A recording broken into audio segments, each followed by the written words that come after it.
All right, everyone. Welcome to another week in NGS. We're closing on into the playoffs, but we're not quite there yet. We have Give Me the D Shield facing off against ReGen Red. Now, we're almost ready to get started here, and we're going to be kicking things off on Towers of Doom, one of my favorite maps, I think, in the game. Now, looking at some of the picks that we have for Gimme the D Shield, we might be seeing things like Alex Straza, Arthas, Kerrigan, Tyrael, Medivh. Those are some very common picks on the side of Gimme the D Shield. Still waiting for one more to join. Now, on the other side for ReGen Red,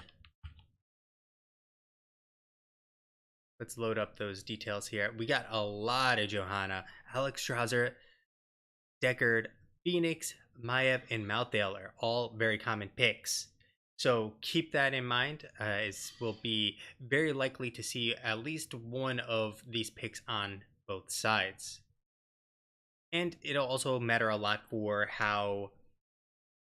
just how the drafts go. If teams have been doing their research, they should be looking to potentially ban some of these things and or take some of these things. For instance, the Johanna being their primary tank by a landslide, you want to take the Johanna or ban the Johanna if you're on the side of Gimme the D Shield. If you're on the side of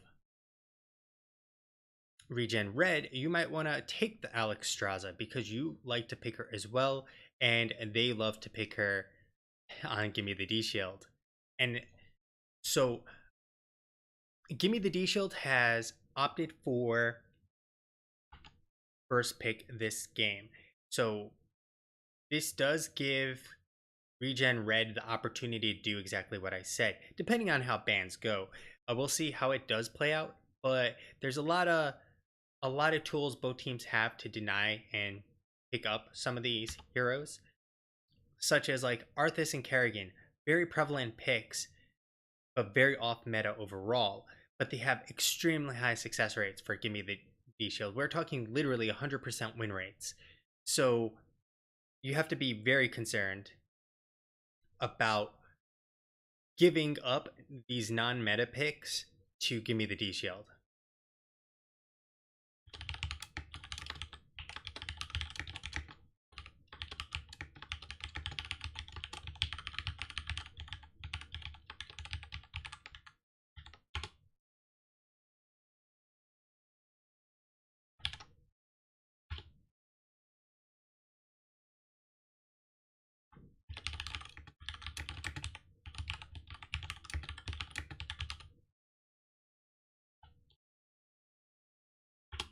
So we should be, goddamn.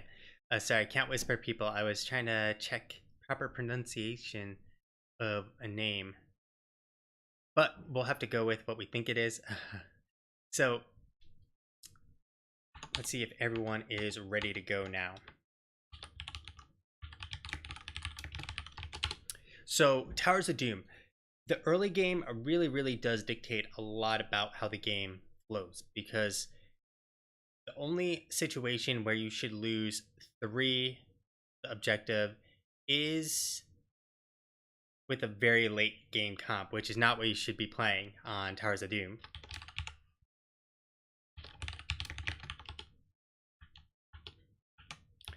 Because the game does tend to go for quite a while, but it's still not optimal. And getting at least one of those power shots is one set of tower shots is going to really be important. Now, 2 out of the 3, yes, it does give you the edge and allows you to dictate the flow of the next objectives, because you can trade from there on out and still be fine, which then creates mounting and mounting pressure on the other team to make something happen.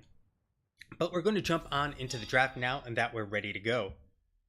So first ban of the evening is going to be Garrosh. Now, I feel like he's fallen out of the meta for the most part if we go and look at things like Master League. He's utilized, but he's not very common in in the regions as much, largely because of other heroes that have generally taken his place. So if we take a look at Garrosh, in terms of warriors, Diablo, Muradin, Garrosh, Dahaka, Johanna, those are generally still your mains. But Diablo and Muradin generally reign supreme over who takes the cake in today's meta. And Mephisto is available today, to keep in mind. But after he gets nerfed, I don't think we'll ever see Mephisto as a ban, or generally a reasonable ban, in my opinion, come the next patch. Like, he's good, but he's not that good. We'll see a Genji as a ban that's a very traditional ban, nothing out of ordinary with it. And we'll see Tyrande. The Tyrande is a pain to deal with. You may have seen her utilized quite a bit in HGC, and with that, they'll pick up a Diablo pretty much immediately on the side of Gimme the D Shield. Now, taking a look at the games that I have on here, I have 12 games in the database. Diablo has been utilized once in the games that I do have here, which means that Diablo is kind of a pocket pick for him, and that it's not as common. And in retaliation, ReGen Red will pull out both the Deckard Cain and the Dahaka. Now, Dahaka is definitely a high valuable solo laner, especially on towers. He can keep soaking. He can get, especially during the first trio of objectives, he can pick it up and he can then burrow in to help his team. And Alex Straza with the Blaze will be the pickups by Gimme the D Shield. Blaze is pretty obvious, although I'm surprised they did not pick up Yrel. Yrel is honestly the better solo laner in most situations. Usually you wouldn't have to, especially, so there's a couple odd things going on here. They picked up the Blaze despite Dahaka being picked up, and additionally they had their choice between Blaze and Yrel. By going with the Dahaka, at that point, you as Gimme the D Shield no longer have to be concerned about picking up your off lane immediately, because they're basically saying if they do ban out Blaze or Yrel, you just pick up the other one. Yeah, it may not be the optimal choice for your comp, but both of them are very, very strong. So it seems odd to do so. The ETC ban is very, very odd here. Now, ETC is hella out of the meta. I mean, ETC generally just is annihilated in most team comps. If we take a look at actual games played and looking through the list here, we'll see no ETC played in the 10 games I have for ReGen Red, which makes this an even stranger choice. One, he's out of the meta by a landslide in terms of who you would choose, because there's Muradin, there's Johanna, as we see, and why would you ever pick ETC over those choices? There's really no reason to do so. And we'll get the Junkrat alongside of that Johanna. Junkrat going to be able to disrupt Diablo, knock people out of Alex Straza's healing, and finally we'll get Jaina with Zeratul here. So we are probably going to see the Wombo combo of VP, Ring of Frost, APOC, and then Jet Propulsion. So this is going to be very, very brutal for ReGen Red to actually deal with. This is pretty explosive comp that Gimme the D Shield ultimately has gone with. And finally, we're going to get the Tychus. Now, my first concern is that the team fight potential out of Gimme the D Shield seems significantly better. The composition presented by ReGen Red has the macro capability, in part thanks to Dahaka, but I feel like their team fight is going to fall apart. Yes, Tychus is going to melt through Diablo, but no, Alex Strauss's Life Binder is very likely to keep him topped up. Additionally, that makes Tychus easy pickings for Jaina. Jaina can easily drop all her abilities on top of Tychus, and Deckard won't have a lot that he can do to save him. Additionally, there is Zeratul, who can jump on in and execute the Tychus simultaneously. And I really don't see how they're going to deal with, even if it's a Lightning Breath, I don't see how they deal with the VP, Lightning Breath, Jet Propulsion, Ring of Frost, or even, I guess, the Water Elemental in place of it, but usually I'd expect Ring of Frost to go with the VP.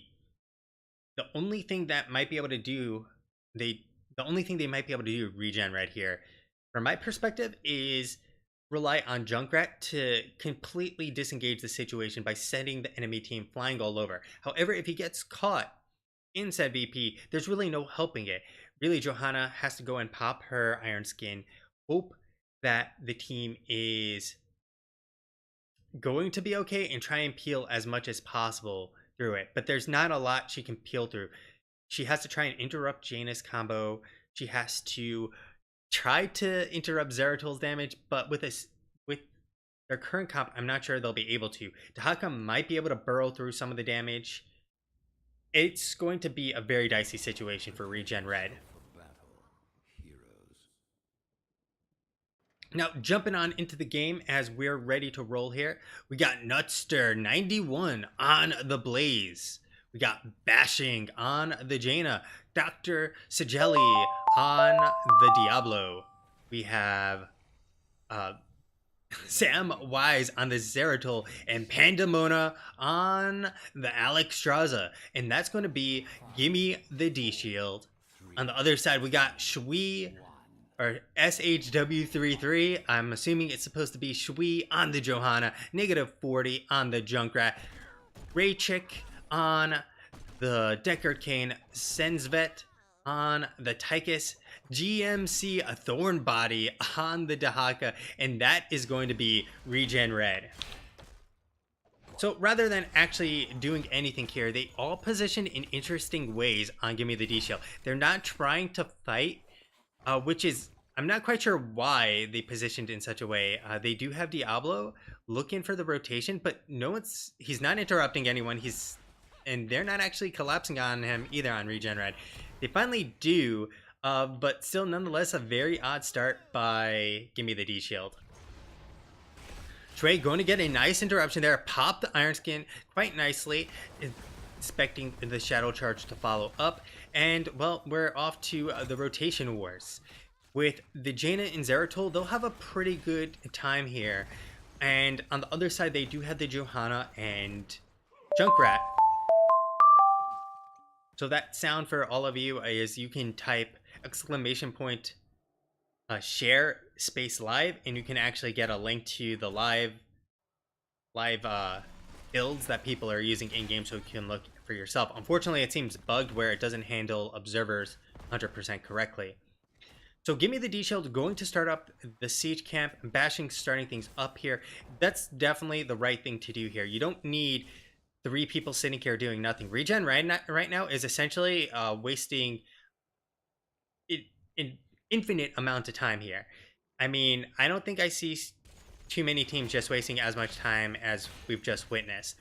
That's about 10 seconds wasted with no one doing anything on ReGen Red.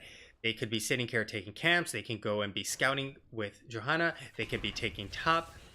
And really, they're doing very little. And so bottom is going to have the Sapper camp pushed on in, but it's going to be at an awkward time because their next wave is a little bit far back, and this current wave has already been cleared up. So at this point, though, ReGen Red will finally pick up their own Sapper camp, but will not be available to actually defend against them. Now, top lane, we got Samwise and Nutster. They have taken the top, adding additional pressure that has to be dealt with by Thornbody here. Now, we'll pull up some of the talents as well.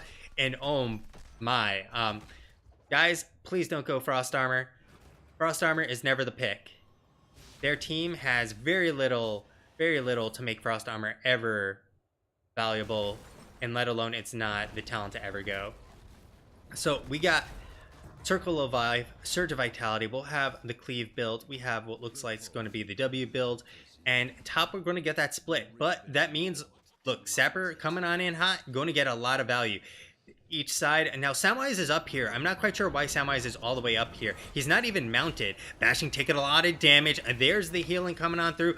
Thornbody coming in hot. Going to get Pandemona and Dr. Sigeli. And Pandemona is going to be dropping here. They're dropping unlike it's hot as a Blaze, well, drops a little oil, lights things up, but not going to be doing too much there. So top, they get a decent amount of value. Samwise's rotation was overall very sloppy there because he was doing pretty much nothing. He wasn't even mounted for the rotation. Whoa, bashing very, very far forward. Shui going to pump him full of some punishment and drop on back with that Iron Skin. Now, taking a look at the other talents we have the new habits, which they're actually buffing as well. It'll be 5 seconds to 8 seconds, which is a fairly big increase. We have the Potion of Shielding and the Sapphire. We also have the Enhanced Agility and the Hero Stalker. So, in case you don't know, out with the old and in with the new, and Enhanced Agility is pretty much out. It's Tissue Regen, which is the current way to go for Dahaka. For a variety of reasons. Most people pick up Primal Rage. Tissue Regen then combos for another 10% damage since you get 60 Essence instead of the 50 Essence. Additional Essence also means you're insanely hard to kill. Samwise going to be come on down upon by ReGen Red, but with everyone there, not going to really be able to do too much. Samwise does get out with a simple old blink, and at this point, Sapper Camp pushing on in, and this will give them quite a lot of breathing room. The Sappers will buy some time. They can keep fighting here. Nice stun from Dr. Sigeli. Shui will get that condemn, and the Rue will hit 2 members. And my Pandemona way out there, just like tanking, almost as if she were a tank there. So Gimme the D-Shield going to be dropping once again here, and Dr. Sigeli going to drop simultaneously alongside Pandemonia there. At this point, this is impossible for them to take. Very nice spot there by -40, and if they engage here, I'm expecting multiple people to die because they're starting to get themselves a nice lead. And Thornbody will be coming on in simultaneously. Shui going to be abusing Samwise there, and at that point, well, they do get the oil dispersal. They do have all 5 here except for Diablo, and the delay will not be successful as ReGen Red once again collects the objective. Now, let's see what else we got here. We do have the Feeding Frenzy, the Tricky Shuffles, the Taste for Explosions. Samwise going to spot out what's happening over here. Pandemona going to be actually supporting Samwise. They look very iffy on Gimme the D-Shield on what they want to do right now. -40, however, already knows that they're down here, is going to come on in to support the team. Now we got the Wormhole coming on up here as well. We also have the Life Blossom. We got the Ice Fury Wand, Monka S. Okay, guys, I highly recommend never going this build, other than Fingers of Frost. Yeah, your Blizzard is not usually how you're killing people. It's the machine gun that kills people. The Q build, baby. We got the Bigger They Are here alongside of Dash and Quarterback. We got Blessed Momentum and Sin's Explode alongside of Hold Your Ground. So nothing out of the ordinary on that side for the most part.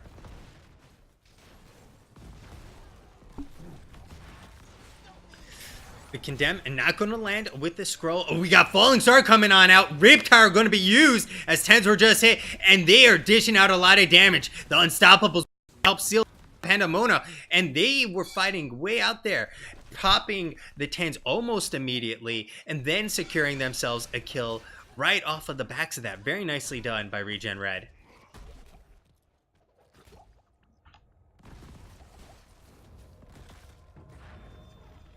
Now, with that, they still, and they won't get that tower, but they keep winning these fights, and they're winning the trade because, well, you trade 1 for 1, and it's all good because you're still ahead by 8 shots on the side of ReGen Red.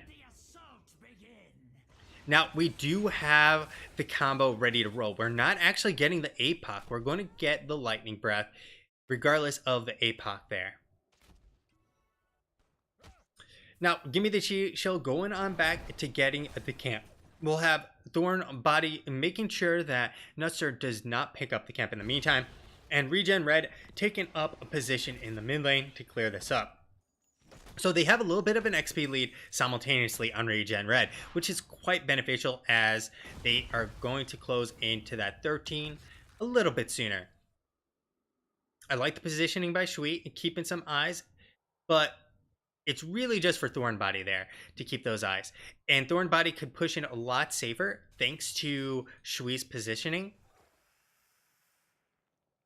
And Sappers are going to be cleared on up unless they get a very nice rotation. There's Dr. Sigelli coming on in. The VP ready to roll. Ring of Frost. Where's the Ring of Frost? There's the Ring of Frost onto one, but it's going to be a dead Decker Kane as he gets absolutely annihilated. Thornbody coming on in hot, trying to save the day. We had the isolation use. Dr. Sigelli not going to get the overpower, but they do net themselves one kill regardless.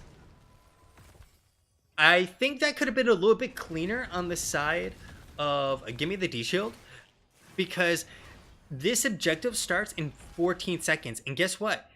They basically burned all their heroics for their team fight, which means that this fight is going to net them what I'd consider to be a disadvantaged position, because they have none of their wombo combo potential ready to go here.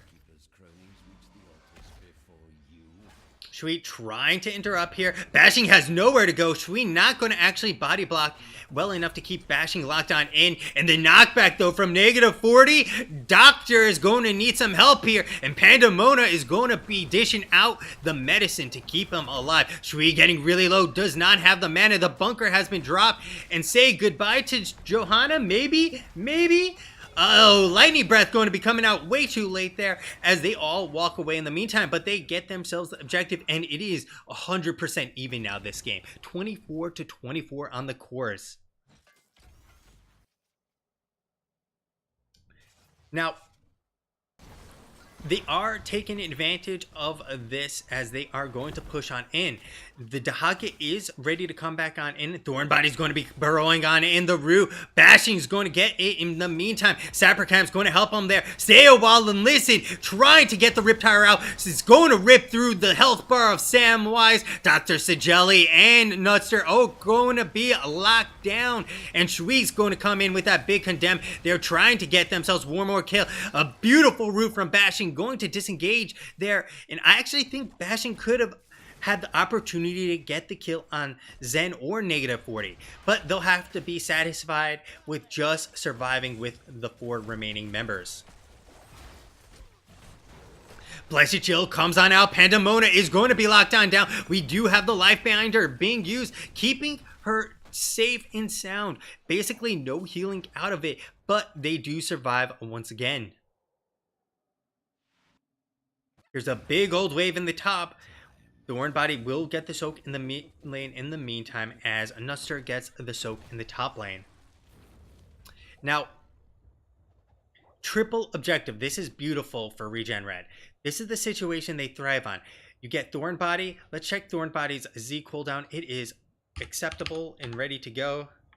And we have to clear this up for whatever reason.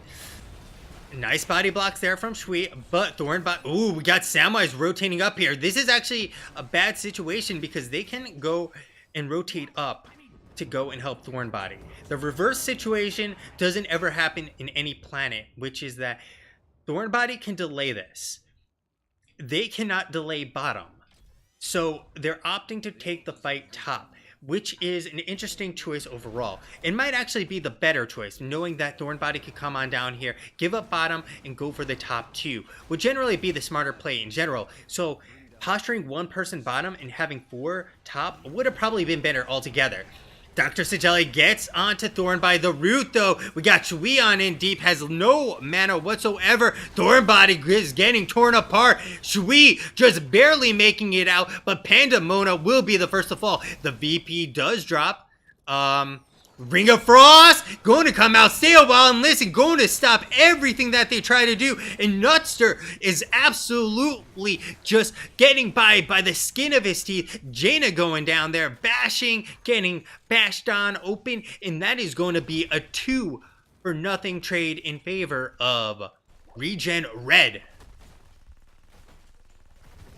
And with this, they're going to be starting up this boss. Nutster not even going to check this. That's a little bit of Monka-esque there, as you always want to see what's going on. With that many people up, they could still contest this. Now, they don't have the VP, they don't have anything other, but Shui coming on in, getting the Blessed Shield. Nutster manages to survive the first time, not going to get so lucky the second time around.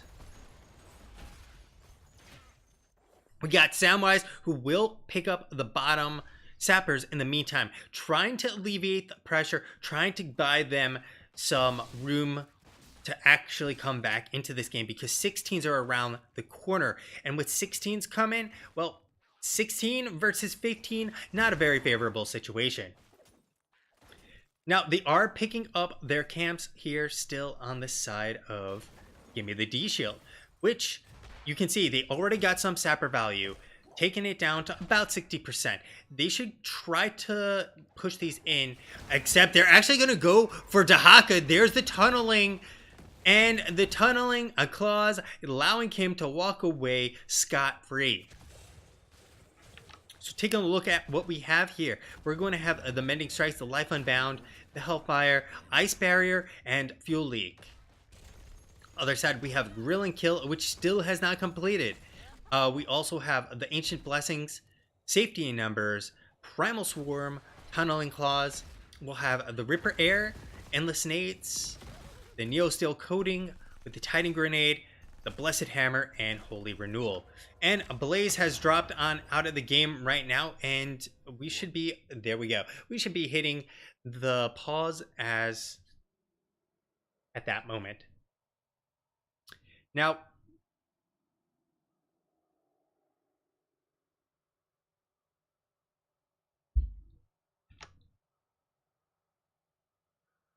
this is a very bad situation for Gimme the D-Shield. Thornbody is walking on down. Nutster is all the way top. Samwise not mounted, clearing the mid lane. And they have 4 members ready to go, ready to channel this bad boy, with Shui ready to use a Blessed Shield. We got Odin, we have Riptire, and Stay a While and Listen. This is 100% a free cap for ReGen Red if they play their cards correctly. If they don't play it correctly, it'll be disappointing, but this is a very, very easy defense to actually get this altar. Now that we've seen everything that everyone has, once again, I highly recommend not going this build. As I once said in Akala's community coaching, if you don't take Icy Veins at 13, you might as well not be playing Jaina, and he agreed with me there. So, like, if you don't want to take my advice, take Kala's advice, and don't play Jaina if you're not going to pick Ice Barrier. Ice Barrier also makes very little sense here for a variety of reasons. Who is diving on Jaina? Dahaka is potentially the only person.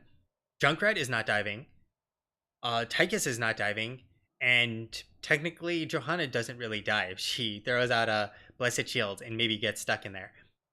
So it's really a positioning problem if you need the Ice Barrier.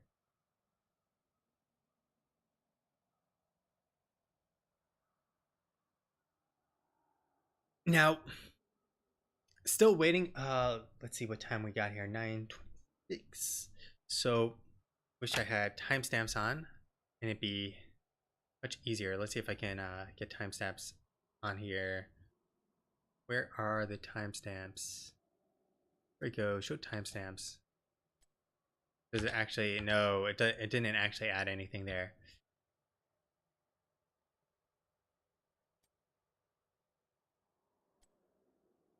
All right. So we still got a little bit ways to go here before anyone comes back. I have to keep an eye on the countdown as well. as there is still a time limit on how long you can actually be out of the game and disconnected before you have to continue the game with a bot, which would be quite unfortunate for Gimme the D Shield. The upside is that they're not in a winning position, I suppose, and that they can just, okay, they're ready to go.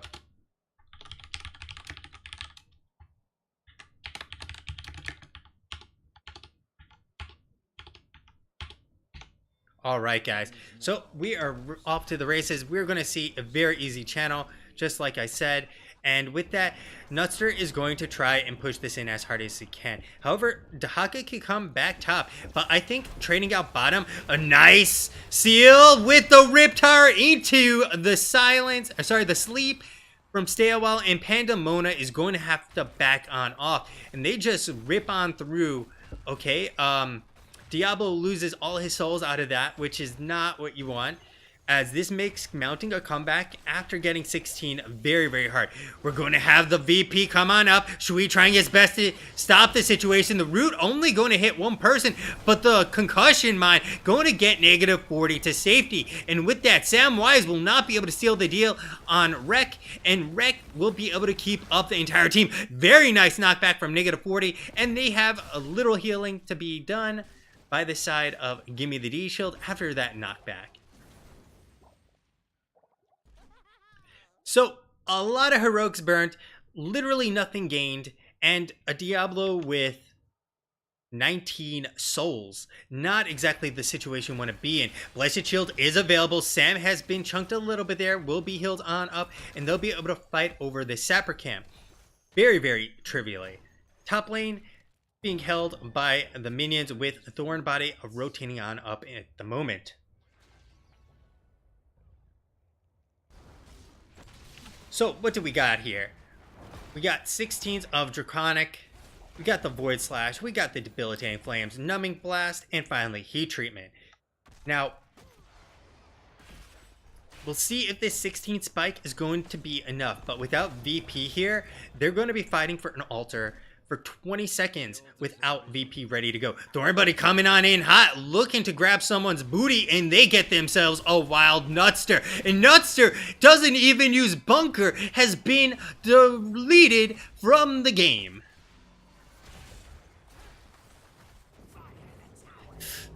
And they're still chasing him down. ReGen Red is showing no mercy whatsoever. Ring of Frost going to come on out, not going to actually connect on really anyone of value, and there's the silence on top of it. Dr. Sagelli has nowhere to go. ReGen Red has come and gotten themselves the win.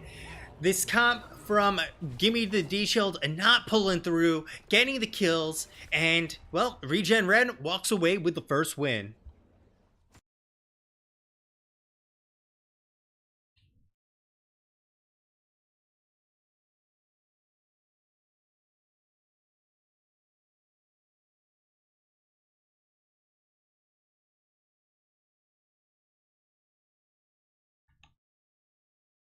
All right, guys. So we're going to take a quick look at the stats simultaneously. We have basically all of ReGen Red topping the DPS. Aside from, of course, a Decker Kane and Dahaka there. Dahaka gets, he does get the exception here as he's been a solo laner. Junkrat, Tychus, Johanna, all topping the DPS. Shui getting MVP in my book because Johanna hitting 45.7k damage. Shui basically doing the job of Tychus and almost the job of -40 there. Johanna out DPSing Jaina. That's definitely a moment. On the other side, we had a Pandemona getting 61.8k healing, quite significant. 8k more over Deckard, and Alex Straza still had 4 deaths over Deckard. If Pandemona survived more, this game would have possibly been very different. In terms of tanking, Dr. Sagelli trying to tank out of his mind here. 94,000 damage taken. Shui with the 57.6k damage taken. And for that solo lane action, Thorn Body getting themselves or getting Regen Red almost 16,000, almost 3,000 more over Nutster. All right, guys, we'll be right back, and we're going to be popping over to the replays. So